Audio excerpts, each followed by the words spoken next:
That's everything. Everything Super said. So, basically, what Super presented.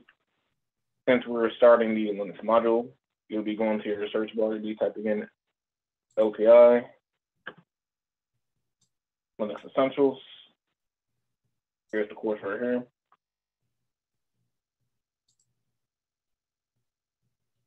Chad, sorry to interrupt. Do we have time for a break? No, there's something in the chat. They're asking if they can have a break. Well, we're about to go into a huge break right after he does this part here. So if you guys could hold on. It's not that long. We're gonna wind up. Yeah. So this is LPI Linux Essentials. This is a module that we're supposed to be on right now. So if you have any Coursera work that needs to be turned in, I will turn it in. Chapter 1 is just about getting started. It'll tell you about the introduction to the course, the author, the exam. You can go through that if you want to, but if you really just want to get down to the nitty gritty, you can start on chapter 2. It actually starts talking about Linux. Click on the one of the videos. Yeah, and also in the chapter 1, he shows you, I think, how to use the resources too. So another thing you guys notice is that whenever you search for it, you will not see that menu that he just showed you. You must register for the course. So whenever you see something weird, you can't get to that screen, make sure you click the button that says register. Yeah, most definitely.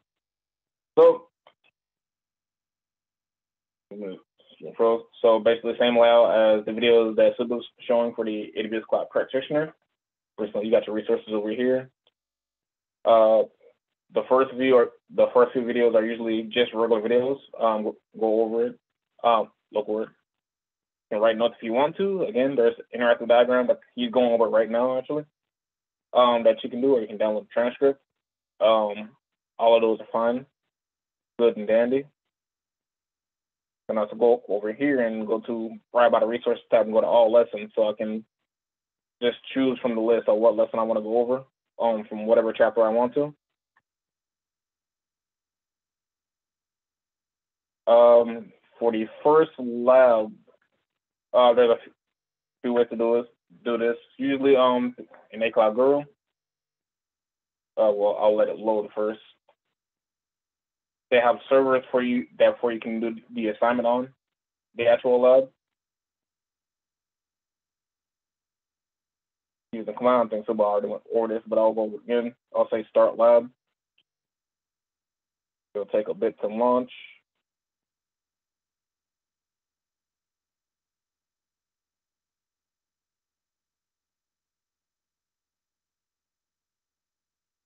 Okay. Hi, welcome to the handful. Okay. So this will be the first lab that y'all go through using the command line. All your credentials right here. You're gonna select launch instant terminal, and the terminal is gonna pop up. This video is gonna walk you through on how to log in to your server using your username right here, your password, and the public IP address right here. You can also just in the tab right by the videos tab right here in the top left.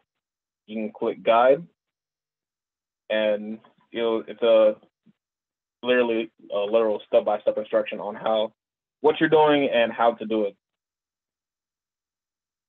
Command by command. I'm gonna exit out of this lab really quick.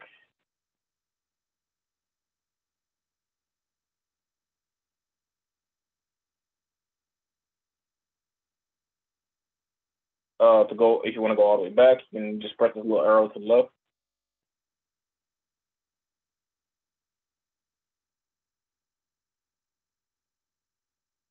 And it will take you back to the main LPI Linux Central Certification course outline. Later on in the course, you will be starting up your own servers, which is be quite a playground. So we can go there as well.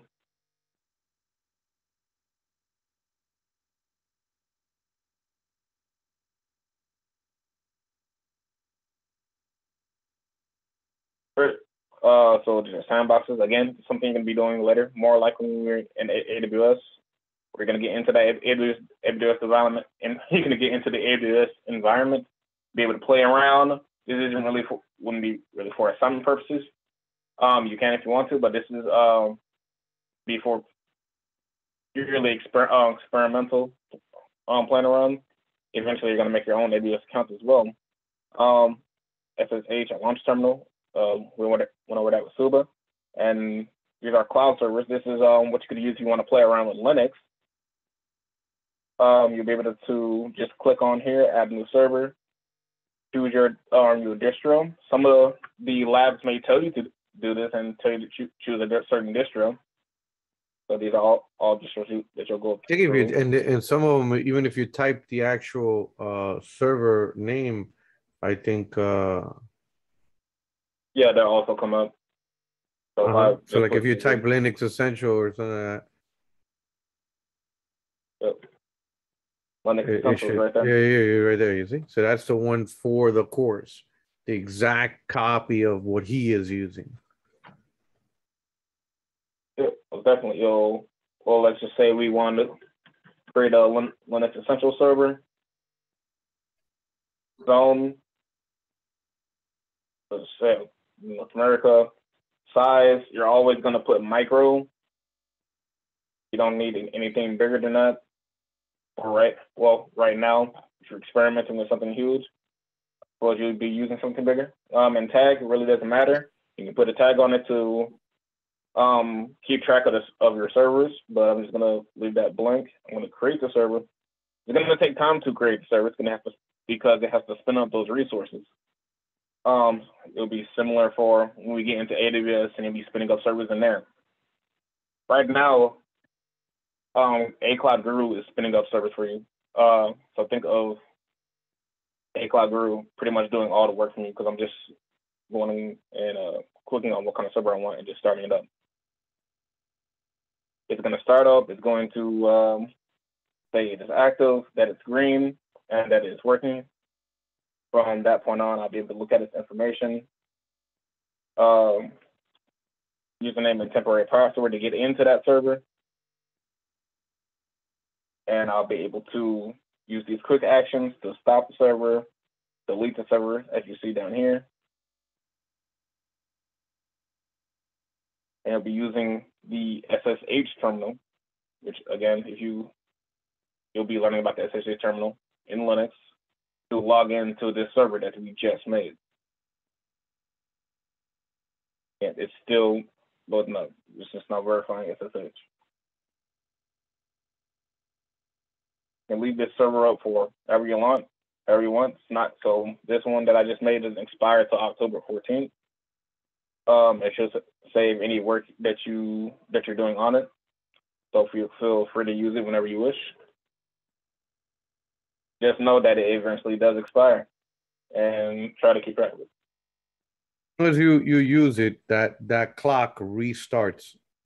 So if tomorrow you use it again, you'll notice that it says October 15th. But if you leave it off, it keeps that time. You can always think of it like a DHCP address. If you don't turn the computer on, you're going to lose your IP address, right? Well, that's basically what happens with it. Yep. Let me take a minute. Chat for the first external SSH terminal access. Fun, continue working on that if it works out. Yeah, if you have your own SSH terminal, like maybe you're running a VM. We'll get into virtual machines later. If you're running a VM or you're running a SSH terminal outside of the lab, that's totally fine. If you're using PuTTY, which is, I'm sorry. The only thing, I mean, the SSH terminal is great for the labs. It works perfect for all the labs. If you're going to be following this gentleman that's doing the entire course, that's where you're going to be using this machine, because there is no machine at that point.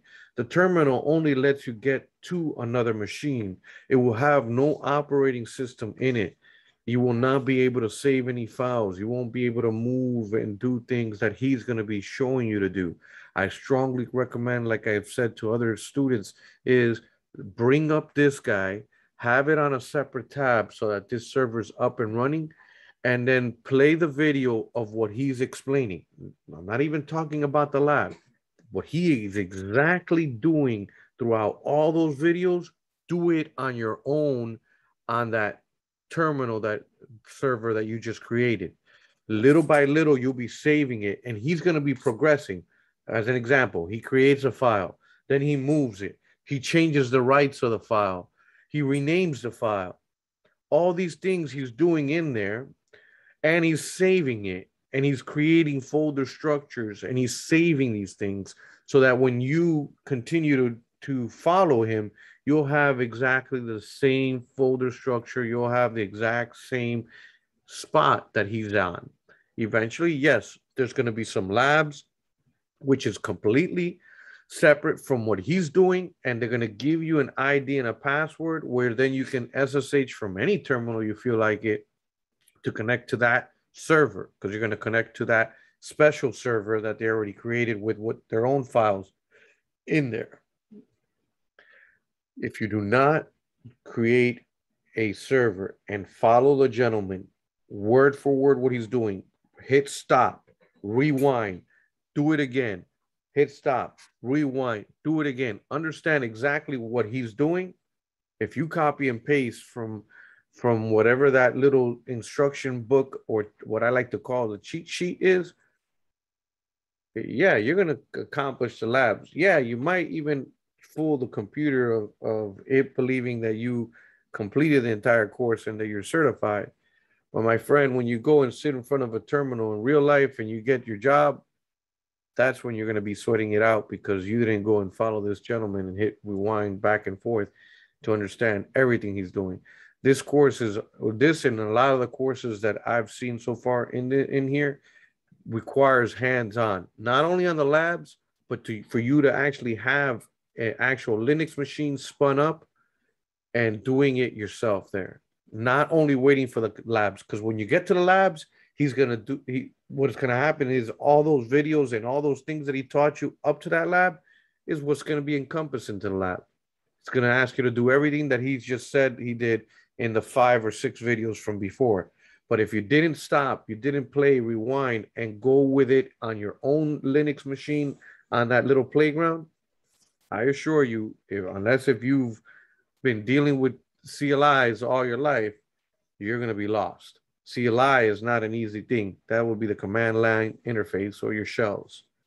That's not, at least from my perspective, usually not an easy task for a lot of people, unless if you're as old as I am and been looking at a terminal since it was born. Back to my previous programming. Yeah. Thank you, Dave. Can I ask a question? Yeah, so sure. Should we download that and put it to work in Linux, or only go in the playground? I would strongly recommend now, using the playground, and if can you spin up? Can you scroll up, please? Scroll up on this window, all the way up. There we go. Click playground, please. Oh. Yeah, where it says playground. I think it's in playground if I remember correctly. All right. Now you said putty, right?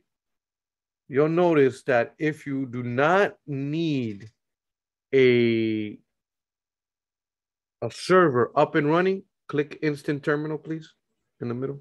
Instant terminal. Yeah. That's equivalent to putty here. And you hit launch, and it'll give you an SSH terminal. Equivalent to putty. But if you go and try to install putty, it doesn't work. You're going to start asking us which version, or if you're on Apple, or if you're here, you're there. You're going to waste a lot of time troubleshooting and installing when this tool is providing you already with that. Also, can you click where it says cloud servers, please? Yep. So SSH is equivalent to a terminal or putty. As soon as you have this server up and running and you log on, you will be on that black terminal. Therefore, this server will be sufficient as a terminal for you. You'll be able to SSH to any machine you want. Okay. Also, you'll see how my server, well, we waited for a bit. My server is now up and running. It says ready. I can easily open my terminal for that server. Quick actions are right here. I can reset my password, reset my server host name, add volumes, which if you don't know what volumes are, they're storage, which I have no reason to. Also, and when you're logging on, you got to be real fast on this server, by the way. So can you click the little drop down menu there on the right next to the stop sign? There you go. Your best bet is to copy the temporary password if you haven't logged on yet for the first time, so that when you open the terminal, you log on with the username cloud_user and you paste the actual password. Fair warning, all bash terminals that I'm aware of will not show you a paste of a password. You're going to paste and it's going to look like if you pasted absolutely nothing. Just hit enter. So you're going to right click, paste onto the screen, and it's going to look like if you did absolutely nothing. Just hit enter. Because of the fact that Linux machines are that hardcore, they do not provide feedback on passwords. They won't even let you know how long the password is. It just stays still. It doesn't move the cursor. Also, if you're working off of Linux, like I am right now, I'm working on my operating system is Linux Mint. You also have your own terminal. You can do the lab like that. This is my terminal right now. It's my name and what I name my computer. I name my computer Old Dog because I'm working off a very old laptop that I decided to install Linux on. And you know what? It's hanging in there. I can't say anything. Might be the reason why he's being picky with you, man. You name him that way, man. He's just not gonna like you. Hey, it is what it is. I'm saying nothing but the truth. Nothing wrong with old dogs anyway. Great. Let's see. Sorry, Chad, I have a question. So sorry for so many questions. So I am following you here in the website, and I'm in cloud servers. It shows me there is nothing here, new server. So I maybe lost you, so I don't know. Correct, because he created a brand new server, remember? Okay, so he clicked on new server, and then he selected Linux Essentials. Okay, so then I select like Linux Essentials. In the first box, he started typing Linux Essentials, and then it came as a drop-down menu. And that's how he created it. For the size, what I should put? Remember what I was saying beforehand? Small. What we needed? Mm-hmm. How we don't really need anything bigger than the minimum amount because we're just putting in commands and that does nothing to the server. It handles like butter. Yeah, you don't need anything big. Yeah, you just the smallest one that they have available. You need nothing robust. No need to. Select the micro. That's the option. So when we were creating a server, what we did was we put in Linux Essentials. I put in North America. I put in micro. If you're not in North America, I will put in where we live. And tag doesn't really matter. It's just to keep aware of what server is what. So I can easily put whatever. But my point is this is one way to do it. So you'll know in technology, there's a lot of ways to do the same thing. So choose the best way that you like and how you would like to solve the problem. You could do the labs this way through Cloud Playground, or you use the instant terminal that the lab provides you. Some of them you're gonna have to do the instant terminal that the lab provides you because they start up files for you. and have That is correct. You're information. gonna have to log on to that actual server to be able to complete it. So you Right. no matter what, you're gonna have to SSH. Even if you log on to your own personal one, you're gonna have to SSH then and connect to that other one remotely, be through your terminal itself or through the lab itself with a little link. It's gonna force you to log on to that other one. Correct. So how do these labs work? Some of the labs that it'll tell you to do, if you try to go through Cloud Playground and you log onto your own server and do it, you may not have everything you need because some of them not only spins up servers, but they auto create files when the server is spun up. So if you want to make it just as simple as possible, to be totally honest with you, you can just go to the lab after you watch the videos, of course, so you understand what you're doing. Again, gonna let this load.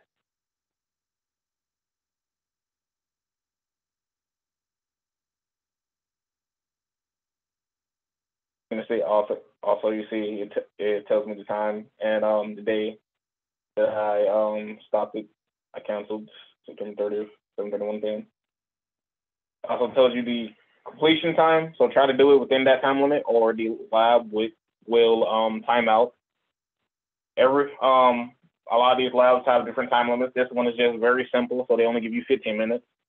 One lab, I think will give you like 30 minutes to an hour, just because of how much stuff you have to do, and everybody likes their own pace. So I'm gonna start the lab. Gonna launch the lab. It's gonna take that time to do it. And then again, your credentials right here, your video right here. You also have your guide that you can press on. Hi, welcome to the Hands-On Lab. I apologize for that. You have your credentials right here. You can literally just click launch instant terminal. Another tab will come up, and I have the terminal in this one, in this new window. And anything that needs to be spun up can be spun that is that you need it for the lab. The A-Cloud Guru already done it for you. You already have the material that is going to be talking about in the video. So if you want to be very simple about it and do it the easiest way possible, and you just want to complete the labs, go to the lab, click Launch Instant Terminal, follow the video, go through the guide, and put in the credentials, and try to follow what they do. But if you want to be a little bit experimental, you want to practice, Cloud Playground is certainly an option. That's where I would do it there. Maybe you want to download some stuff that's not part of curriculum. That's fine. That's cool. That's how you learn. That's how you learn Linux, and that's how you're going to learn all these commands, by being repetitive and experimenting and doing stuff. Does anyone have any questions so far? I know this is long, and I know something I'm hungry and want to say. Chad. Yeah. Yeah, you tried to answer the question, but let me ask you like this. For example, I've already installed my virtual machine, okay, with Ubuntu. So if I need to just do the lab with that virtual box, can I do that one? Yes, if you actually will, like I was saying before. I don't think I finished my answer from the last question. Yeah, if you have a virtual machine, yes, you can log on to these servers using a virtual machine. You'll just be using these credentials then, and you won't be launching the instant terminal because you already have a terminal. Since you're working off Ubuntu, you'll launch your Ubuntu terminal and put in the credentials. You'll SSH to the terminal, to the server that they want you to go into. Thank you. Does that make more sense?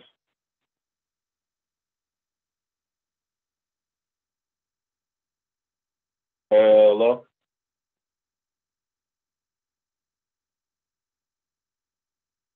Are you there? Who?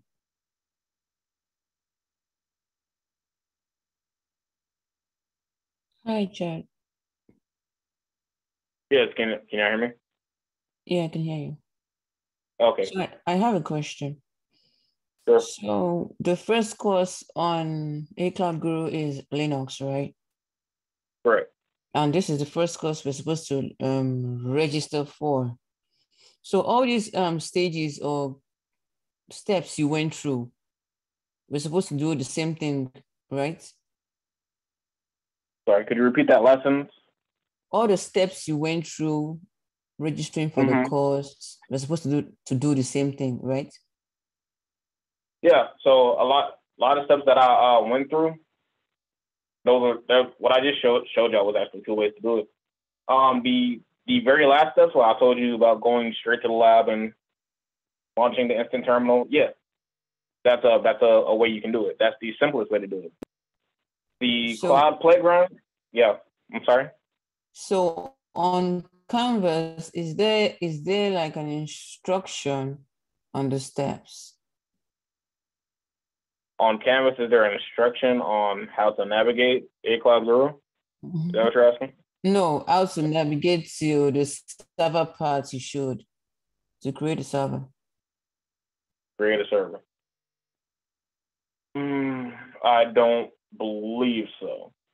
I don't believe, sir. There is instruction. If you're having problems with creating a playground server, what I can do is I can probably just make a video. I think my question should be, anyway, we are going to have a breakout room, right? So I can share my screen with, and you guys can see what I see. Right. Okay, that's totally fine. Okay. We have any more questions?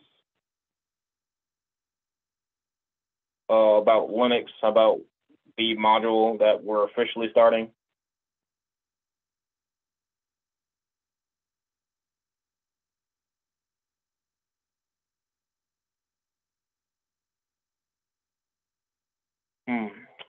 You know, that silence is mighty loud, so I'm gonna consider no. So, will there be a step-by-step instruction session, or is it? Vivian, that depends. Are you talking about for A Cloud Guru and the module, or are you saying just Linux in general?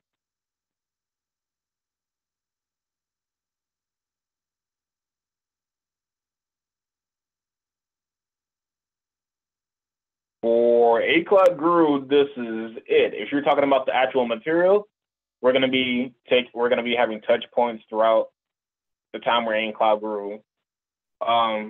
To where if you have more questions, we're gonna be stopping you in between modules, in between labs, every time we have a synchronous session about the cloud service portion. Yeah, so here's what I'm gonna do. Remember the simplest solution that I just showed? For the cloud server portion, since we I don't know, a step-to-step guide, I can just make a video and I'll put the video in the Slack channel, so y'all can have that step-to-step guide, and I'll be able to take y'all through it. So that'll be a good little bit of extra material just in case y'all want to practice and use the cloud playground. Does that sound good, everyone? Yeah. Yeah, that sounds good. Any more questions? Yes. So I'm confused. Sure.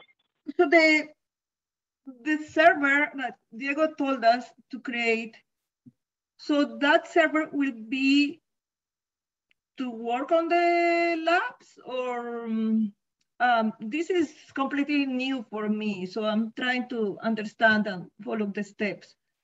So right. I don't get it yet. Right. Okay. No, that's totally fine. So in technology, like I'm sure.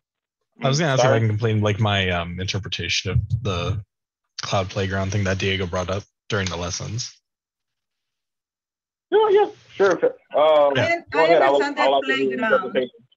So I understand the playground, but the thing I don't understand is is the server different than the playground, the server that I need to create? I already created one, but what I do there, what I should do in the server. So should I connect the labs when I do the labs, or how this works? It seems like the labs would be, you would want to do them separate, unless you're using the Linux Essentials cloud server. You would want to use the instant terminal for the labs, because the instant terminal will open it'll have all the files and contents that will be required for the lab. Whereas if you're working with your own server in the Cloud Playground with like the lessons, that's going to either be a blank slate, or it's going to have modified files and directories that you've already been messing with while following along with Mike in the lessons. Yeah, definitely. So that was actually perfect. That's exactly what I was talking about. So do we all understand what a server is at this point?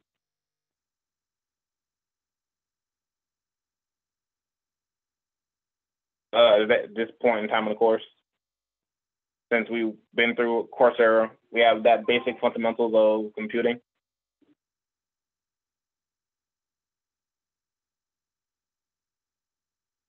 I'm gonna have to hear an audible yes, or I will not know. My Zoom is freezing a bit, and right now the audio is working perfectly. Can't say anything about anything else.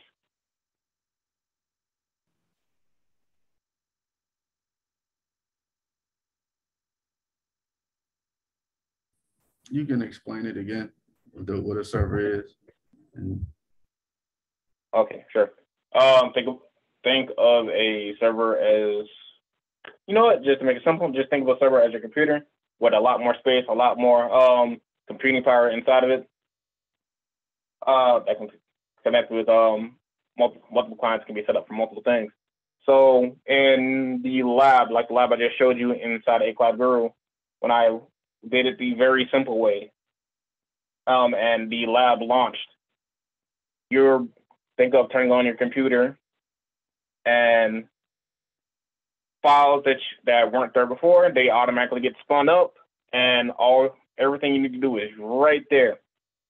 Basically, how that interpretation was.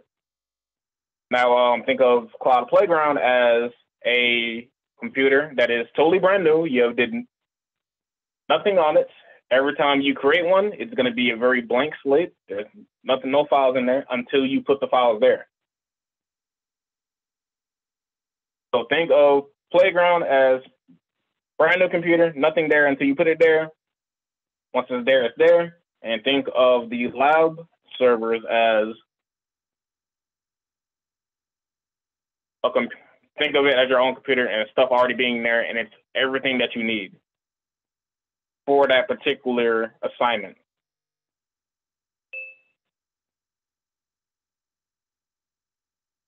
Does that make it a little bit easier to understand?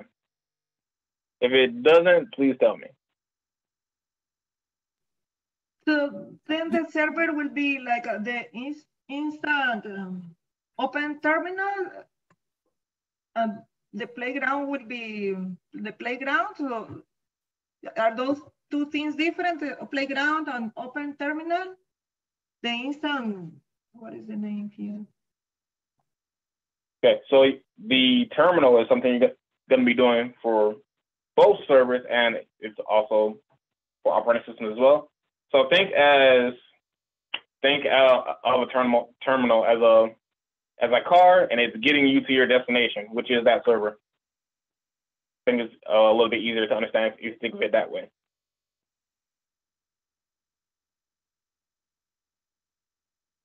Hi, Chad.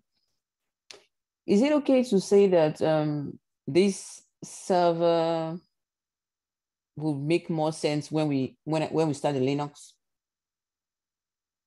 Yeah, definitely. Yeah, I feel like it might pop off like a little light bulb might go off in your head when you actually start using it. But think of the instant terminal more like that. Think of the car and the final destination is the server. Once you start doing it, I really feel like you'll start to get the hang of it. Is there any more questions? And If there isn't, we'll separate everyone. The people who already got it down, you'll start working on 8 o'clock guru stuff. People that needs help will go to their TA and we'll talk about it on what your concerns, problems, and so on and so on.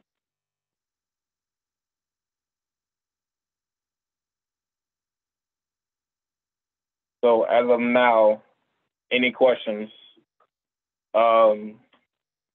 Any more questions, I should say. If there's questions, you'll be able to go to your TA about it.